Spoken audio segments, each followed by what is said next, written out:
What was it like being on the front lines of the civil rights movement in what many called the deepest of the Deep South, the heart of darkness, the Mississippi Delta? Yes, other places had their lynchings and bombings, but Mississippi, and the Delta in particular, was a different kind of ugly.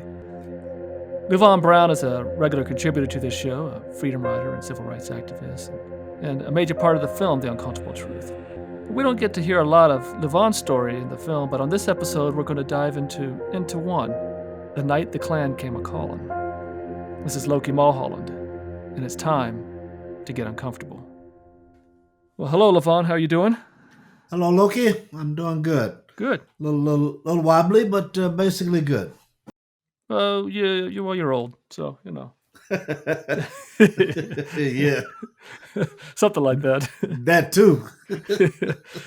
Well, before we get into the story of the night the Klan came a-calling, I want our listeners to understand why Mississippi was Mississippi. Why did it have this reputation it had, and why was it really the most important domino to fall? Um, well, that's Yeah, so I uh, mean, why was Mississippi so freaking racist? You know, I mean, well, I don't. my mom has said, if you can break Mississippi, you can break the South. Well, I don't know that Mississippi was the most racist. I mean, you had Alabama, which was part of that, and you had Louisiana. Mm-hmm. So I think Mississippi was, first of all, it's poor. It still Mm-hmm. is to this day. So you had a lot of poor people, white and black, but living there. And Mississippi was sort of in the forefront of racism. It Right. uh, it didn't give any. It wouldn't give an inch. And there were a lot of lynchings that took place there. I mean, they took place all over, but Mississippi just became known for that and Right. known for attacking uh, people of color, particularly Mm-hmm. black people. And Mississippi was one of the centers of cotton growth in the South. So it was important that for the state to economically to keep slaves and to keep black people working in the fields, in the jails, in the whatever, in the plantations. So Mm-hmm. I think that's why it got the reputation it did. Plus the fact that it just killed a lot of people who didn't follow the Mississippi path. I think that was what it was all about, and it was powerful in the South in the sense of it took the lead on racist behavior, and other states sort of followed it. Right. Right. I mean, in particular, the 1890 Mississippi Constitution. They rewrote that to usher in Jim Crow. Exactly, exactly. Yeah. So I think that was a part of it. I think also, quite frankly, the people that lived in the state, they were poor whites who, I mean, they had nothing else to believe in, and there were poor blacks who were basically afraid of being in the state. Right. So I So think that was those part who of it. could have left already had, Right, and with the right. exception of, say, like Omega Evers, who stayed because Well, yeah, and that was basically, well, his he was it was in the Indian, he was in the NAACP, mhm. so it would have looked funny for him to run out. And a lot of young people were coming into the state to fight racism there. So it was a state in flux, Right. and it was important to people like the Kennedys that there not be a lot of lynchings when the bus rides came in and that kind of stuff. Well, So yeah, and I mean, even with James Meredith, I mean, a lot of people call the integration of Old Miss when Kennedy called up 20,000 troops and all hell breaks loose. Many have called that the last battle of the Civil War. Uh, it was certainly one of them. right. I mean, there was more to come. Clearly, but um, and that was 62. Uh, Yes, and but so James Bevel, and is well, it who got you into the movement? well, I mean, it's fun. All right. So we used to. I had left home in '61. I remember that I left the place where I was living with my mother and her stepfather, mhm, and her stepfather and my stepfather. And I was sort of living hand to mouth, where sleeping where I could, where people allowed me to. right. And we used to hang out this place called a casino. I Mhm, don't know if that was the real name anymore, but I know that's what we called it. And the Freedom Rides came to Jackson. I finished high school in, I think, June, and mhm, the Freedom Riders hit in June, latter part of June, early part of July. Now, to say that I was, excited about that, I really didn't pay much attention. The news in those days was not what it is today. I didn't travel as fast, and quite frankly, I didn't view that as part of my life. mm. I was trying to survive. An Ordinary Hero was my first award-winning documentary. It's about the life of my mother, Joan Trumpauer Mulholland, and her participation in the civil rights movement. For most of us, our mothers are heroes because they're mothers, and mom is just mom. But when your mother's a civil rights icon, and yet you never really knew it, things change. Go check out An Ordinary Hero and find out how choosing to do what was right instead of what was easy helped change the world. You can find it on Amazon Prime, or visit LokiMulholland.com to purchase a copy for your collection. So I think the Freedom Riders, I thought it was a great thing they were doing, but I wasn't going anywhere. So hanging out at the bus station was not my idea of fighting the racism that existed. And quite frankly, I was just trying to make it. And I was going. My plan was to go into the military because that's what Hmm. we did. I mean, there weren't many jobs for black people in I the don't see you South. So taking a lot of orders, though. well, the thing was, I had been arrested. A friend of mine told me before I did that. A friend of mine once told me that I would have either been thrown in a brig for insubordination, or I would have been a general. I Hmm. don't know which one would have happened, but that's the way. That was me. So they James Bevel came by, and Bernard Lafayette. Bevel is now dead, but Bernard Lafayette is still around, Right. and they came to the casino and they were talking about the freedom rides and what they did and why is it important to have them. And really, what they were trying to do was get local people involved in the movement. Hmm. Um, and I was one of the people that hung out there because I didn't have anything else to do. And Sure. I had people that would buy me beer and that kind of stuff because I was 16. Right. So I was too young, even from Mississippi, to go in and buy my stuff. But as long as somebody else went in and bought it, they didn't really say anything. Sure. And those two guys came and they would talk every night about the movement and about how we should be involved. Now, the reason it was You're two like, just keep reasons. talking as long as you're giving me beer. Right, exactly. Well, two reasons it was important was they wanted to take on the governor because he had said it was an outside agitators that came into Jackson that caused all the trouble, and it was not the people that lived in Mississippi, the This is Ross blacks. Barnett. Yes, it was the governor, and so they wanted to get more local people involved, and so they would come and talk, and I would listen. And I don't know. One night they were talking, and Bevel could talk about Blue Street, but they were talking and I was listening, kind of, Hmm. and I was concentrating really on where was I going to sleep that night, Right. and so I don't know. It's Jimmy Travis and I were just downtown Jackson, and Jackson was one of those places where if you were black and you went to the movies, you sat upstairs. I still haven't figured that out yet, but anyway, we Hmm. sat upstairs, And then in the stores where you went to buy clothing or shoes or whatever, it Mm-hmm. was you were not allowed to try it on.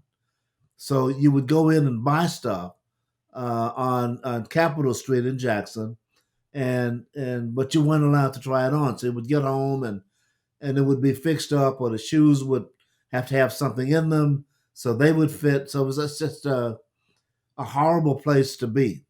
Right. And one day, Jimmy Travis and I were walking downtown, and I don't know whose idea it was, but it was one of our ideas to go into Woolworths, sit at the lunch counter, and ask for food. Mm-hmm. And Woolworths had a lot of these throughout the South, but Right. you could not, if you were black, you could not sit at the lunch counter and eat. So Jimmy and I decided that's what we would do. And we went in there and we sat down, and the waitress came over and said, "I can't serve you. You have to leave." And we had sort of, I don't know, it was, if I, as I remember it, it was sort of, let's make a decision when the time comes to make it. Mm-hmm. So when they said leave, we decided, well, we would stay because we had a right to be there. Right. And then the manager came out and he said leave, and we decided not to leave. So they called the police, and the police said, you have to leave. Well, Now, everyone's being really polite though. I mean, this is oh really yes, nice. yes, get up and leave. So they as long as you got up, that was okay. You could actually stay in the store, but you had to Right. get up from the lunch counter.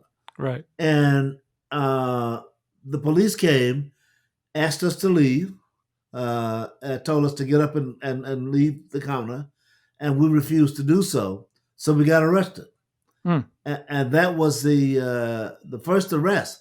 And they took us to jail, and I always tell this part of it because I never realized, if you grew up in Jackson, you were told certain things as a youngster. One was, Mm-hmm. you don't piss off white people. Right. You don't question what the police tell you to do. As a matter of Mm-hmm. fact, you try to avoid them. Right. And here we were deciding that we were going to be arrested for trying to eat. Now, Mm. we had not talked to anybody in the organizations about this. We just decided to do it. And so they took us to jail, and I didn't realize I was in jail until they closed the door. And Right. and I don't know if you've ever heard that sound, but if you haven't, it's like it's final. It's like Mm. it's you're in jail, and Right. you don't know what's going to happen. You have Yeah. no idea, because there was me and Jimmy. That was it. Mm. So uh, I guess it made the newspapers that we had been arrested, and we were associated with the civil rights movement that was going on at the time, the freedom riots, a whole bit. And so we went to jail. We didn't tell anybody we had gone to jail. And I guess it made the newspapers because 2 days later, they sent the lawyers to bail us out, Mm-hmm. and we ended up in the SNCC office. And of course, the people who had been trying to get us involved, Bevel And and SNCC is Lafayette. the Student Nonviolent Coordinating Committee. Oh, I'm sorry. Yes, it is. Yeah. Yeah. Yeah. It's so. And CORE was the one that organized the Freedom Riders. SNCC was the one that a lot of young people belonged to. Right. And so we got a tongue lashing about, just going off on our own, getting arrested, having our own demonstration. But I Mm-hmm. think that was the thing that got me going. Right. My work has taken me to a lot of places, and I've been fortunate to meet some incredible people. But when I came to Selma and met Joanne Blackman Bland, I knew I was in the presence of greatness. Joanne was 11 years old when she was attacked on the Edmund Pettus Bridge on Bloody Sunday in 1965. She wasn't old enough to vote, but understood its importance enough to be there. After Selma is an in-depth look at how our right to vote has eroded since the signing of the 1965 Voting Rights Act. The fight for the right to vote continues. Get informed. You can find After Selma on Amazon Prime or visit LokiMulholland.com to purchase a copy for your collection. I should tell you that I had, just prior to that, I had signed up for the Air Force. Mm. And was 16, and my brother had gone in the Air Force. I figured that was the thing to do. I would make it in the Air Force. Well, it turns out that my volunteering was neglect. First of all, they changed my age from Right, of course. 16 to 17, and because I didn't live at home anymore, so there was getting parental permission was out of the question. Yeah. But when I was supposed to go back, I had already been arrested, Mm. and the guy explained to me that I couldn't go in the military because I had a record. Hmm. And I said, well, the record was for sitting at a white lunch counter. And at that Right. time, I separated the federal government from Mississippi government. Right. I just did. In my head, they were two separate entities, and it would piss off the federal government that I had been arrested for sitting at the white anything. Right. Well, I was wrong about that, obviously. So that was my first lesson that they work together. Right. So from then on, I was Institutional racism was national. Yes, exactly. And then later on, I learned that Kennedy had made the deal with the governor of Mississippi about the Freedom Riders, that they weren't going to get beat up, nobody was going to get killed. Yeah. So, and I stayed in the movement, either demonstrating or voter registration from then on. They made a decision to fight for voter registration. I mean, I said they, but I didn't make any decisions. I was really a soldier. You're a foot soldier, yeah. Yeah. And so you found yourself in the Delta. Greenwood. In Greenwood, mostly Greenwood, which is still, by the way, not the place you want to be. But cotton is king, right? Oh, it still is, even though they have the machines. Mm-hmm. But you know that you don't. It was a bad place to be. You could. People lost their jobs. People didn't want to know us. People. I mean, it was just a bad place to be. This is the home of Byron de la Beckwith. Yes. Who would sit at the entrance of his church on Sunday with a gun to make sure the wrong people didn't come in. Which he didn't have to worry about because we were not going to do that anyway. Right.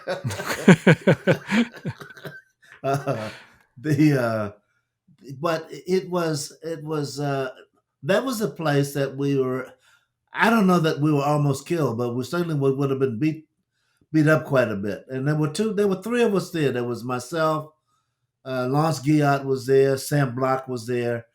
People came in and out, but those were the basic three.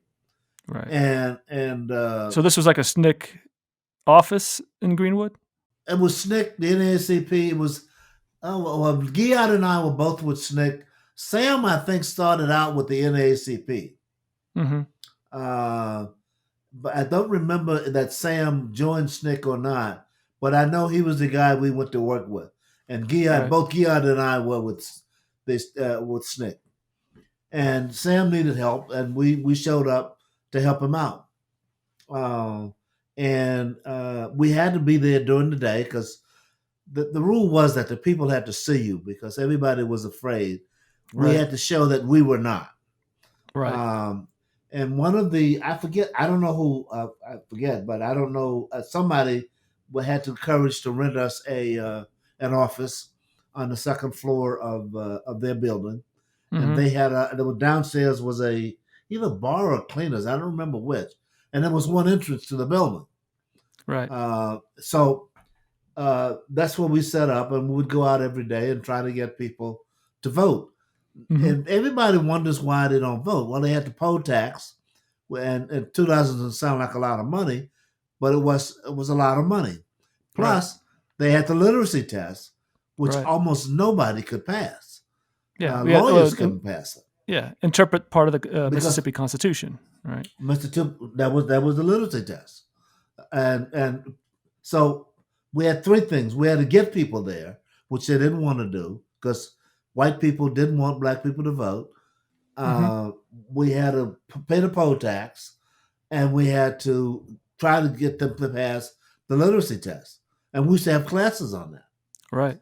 Um, and people who knew people who went to vote could be punished as well. So it was very hard work to do. So when the Klan came for us, we had to survive and be on the streets the next morning. Mm. So what happened was the police went by, and we saw the police from the window. At our window, one of our windows looked out on the street, Hmm. and we turned off the lights. We watched the police go by, and then we watched a carload of whites go by, which Mm. I assume was the Klan. And then all of a sudden, we kind of knew that they were going to come in because the carload of whites pulled around again, stopped in front of the our office, and we Hmm. said, basically, oh shit, we're in trouble because Right. we couldn't exit, and we ended up going out of the window onto the roof of the building, and so we're two floors up, and we all climbed out of the window, and we held on to. I think we kind of grabbed a TV antenna, which ran from the ground up to the second story, Hmm. and jumped. Right. And it was interesting because coming toward us was this black fellow. I mean, it wasn't. He made us no harm. He Well, you just was on. landed. Well, you landed. Who got injured? Sam got injured.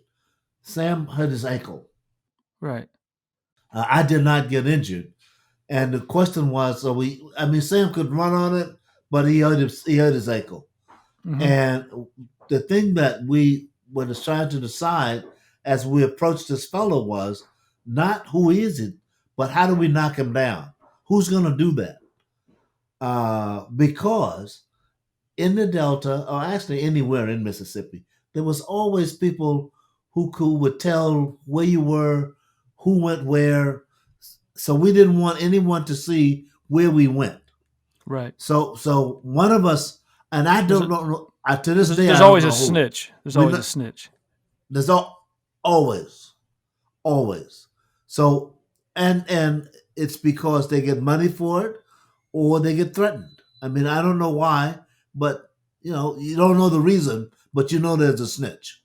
Right. And so uh, we knocked the guy down and kept running till we got to the house we stayed in. And uh, so the guy didn't see which way we went. And Right. we went in the office the next morning, and they had destroyed the office. They being the white guys. Hmm. And what we were afraid of was that they would get the names of the people that we had signed up to go vote. In my other life, I'm a filmmaker, and one of my more fascinating films I created is the award-winning film titled Black, White, and Us. It's about viewing racism through the lens of transracial adoptions in Utah. Utah? Yeah, Utah. It just so happens to be the transracial adoption capital of the world. So what happens when white families who didn't believe racism existed anymore adopts a black child? Find it on Amazon Prime or visit lokimulholland.com to purchase a copy for your collection. So we ended up at this house the next day. Bob and them came down. Bob and a couple other people. Bob Moses, Right. who was originally from New York, Hmm. but he was staying up at. He came up to see if we were okay, to see about the office, and uh, that was where we viewed the office together. Right. And then we were staying at this house where I guess teachers lived in the house. It was a rooming house, Hmm. what that had been turned into one. And we're all in the house the next night, and the Klan shows up again. but they start screaming about, nigga come out and this kind of stuff. Right. And I was nonviolent. I think we all were, but I was nonviolent tactically, as opposed to it was my belief in life. But Right. I knew that if we had guns, they were going to win. Hmm. So I bought into nonviolence. It was not my way of life. Bernard still lives that way. It's not the way I live. Right. So we were looking for weapons and stuff in the house because we didn't know what was going to happen. But we Hmm. knew that if they came in, if they busted through the door, we would use the hammers or whatever we could find to defend ourselves. Right. But fortunately, they didn't come in. I don't know why, and thank God they didn't. And I guess it wasn't enough of them. I don't know. Maybe they didn't want to Mm. hurt the teachers because they didn't tell what room we. They couldn't tell from the outside what room we were in, Right. so they didn't know our rooms from anybody else's. So Yeah. they So they, would have been so coming they in weren't going to blocked. shoot into the windows or anything. No, we didn't get no. There was no shots. Right. Because they didn't know Uh, which room you were in. but correct. And Yeah. there were a few people there, but we didn't know, so they couldn't tell where we were, so they didn't come in. It was frightening. I mean, Yeah. to be honest, and staying in Greenwood was frightening. But we did. We stayed there quite a while. Hardin Mm. Carter, who owned the Delta Democratic Times, used to come down and visit, and they didn't like him particularly either. He was in Greenville, but he used to carry a gun. He was a white guy, Hmm. and he was one of the few newspapers who would print positive news about us, white newspapers. Right. But his name was Hardin Carter. His grandfather, I think, had started the paper, but I don't remember. I could be getting that wrong. Mm. But Greenwood was a lesson. It was Yeah. bad. It was bad news. But that was when the Klan came out. Now this story is an example to me of institutional racism because these aren't some random good old boys. No, they were not. This was a way of life. This was a manifestation of that racism, that institutional racism, because this is a they're doing this with the full understanding and support of the state apparatus and the police. Pretty yes. They one of the things I got to tell you is so they sent I don't know a few days later they sent the FBI around to talk to us about what had happened, Mm, and it just so happened I sat in the front seat of the car where the of the FBI agent, right. and I looked over at his folder, and he had been to the police department. Hmm, And that was the way they did things. I said, well, we just told you that the police came to the office. Why would you go there and ask them if anything happened? right. And he said something, and I just said, screw this. And I got out the car. Right. And I told Sam McGee, I said, this guy's with the police. And that was the FBI. Because one of the things to understand about many of these FBI agents is that they were these weren't guys, GIs coming down from, New York or Washington. These were a lot of them were local boys. Correct. Correct. Yeah. So And they this knew was people absolutely and they were raised in this system. right. They didn't, I won't say they believed in it, but they believed in going to the good old boys to ask what was going on. They were Right. not there to take our side in anything. Right. They were there to make things go away.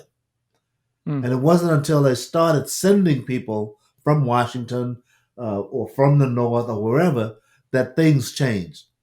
But I would not have anything to do with the FBI. right. As a matter of But fact, they came by my house.